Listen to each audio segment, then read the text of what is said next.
Okay, after that last video, I decided I wanted to talk about some of my sources, other than the divination source. This is a really good book in terms of what color to use, how to draw the rune, and I probably should have pre-marked a page in here. Would you like to learn something today? The only thing in there that's questionable in this book is the name of the rune. Where's the dino dial going? He seems to use what this book here, and I'll show you this. In the park. You are going to learn the alphabet. If you look, Different objects in the park. that one column there says Old English names. And that's the list some people are using. We are going to play a game. Whereas the Germanic names seem to be the correct name. However, it's got letters in there that we don't use. So some people are interpreting those letters as something different. And that's what's causing the name changes on those. Okay. This book is really good for meaning, but if you notice, it starts off with self and manaz, and the problem with that is that the runes start off with the F sound. Fehu is the first rune for the Futhark runes, so it shows right there Fehu being the first one, yet in the explanations, it doesn't start off that way. This book, Norse magic, you would think would be spot on. But when I looked through the rune section, it's not worth purchasing if you're looking for runes. So if you're looking for runes specifically, ignore this book. This book here, I love Silver Ravenwolf, but again, I didn't find this book to be usable for the Nordic Futhark runes. There are different runes out there, but I am looking specifically for the runes that were handed down by the Nordic gods to the Nordic people. And this set of runes is not, you know, I don't find it trustworthy. Okay. Interestingly enough, this book doesn't have any runes in it, which is good to go for me because same author. Okay. Now, these are the three books in the order, okay? It's also not intuitive because it's rune shamanism, then rune divination, and then advanced rune shamanism, okay? The problem here is he uses different names between this book and this book and then this book.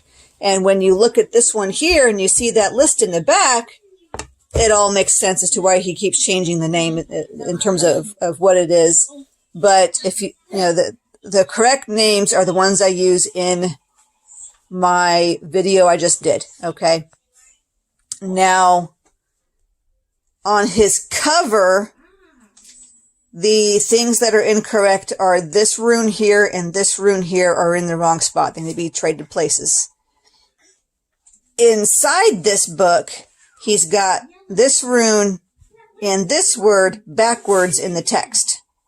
So whereas his picture has it correct, when he describes what those directions, those worlds mean, he's got those two runes interchanged. He still has all the meanings correct.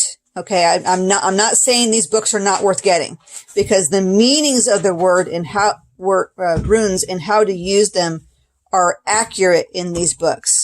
Okay, the way he does his runes, as opposed to looking at what people have passed down over history, is he actually meditates on each rune and then he attaches the meaning based on what he gets from that meditation process. So what he also mentions is that people may experience something different because that rune may mean something different to them. And I think that's why he swapped these two runes on his chart. I think when he did his meditation, I think to him those were backwards. So if he wants to make them backwards, that's him, but I want to do this the correct way. But I would definitely say go ahead and get these here. Okay, these 3 rune books by Michael William Denny. And also get this book. Okay, because the Esoteric Rune Magic book. Okay, here we go.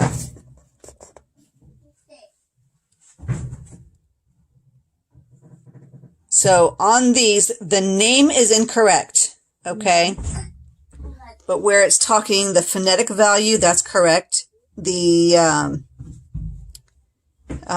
number and which section it's in is 100% correct. The color, and then the meaning is good. The uses are good, and I don't do the God associated. That to me, that's I don't do religion.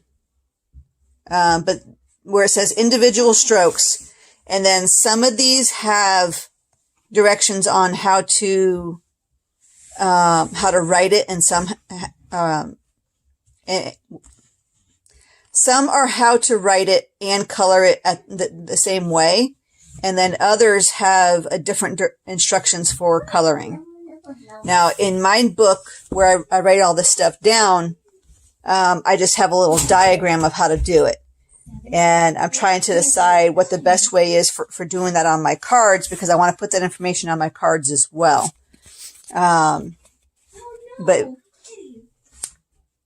I'm trying to remember which source I had that had all the correct names. I may end up just sharing those 2 pages of my book in the next video or something like that, just so you can see what the actual, what that looks like in that book.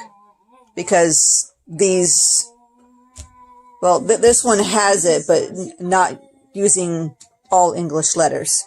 So, but that's all I've got for you for right now. Have a good day.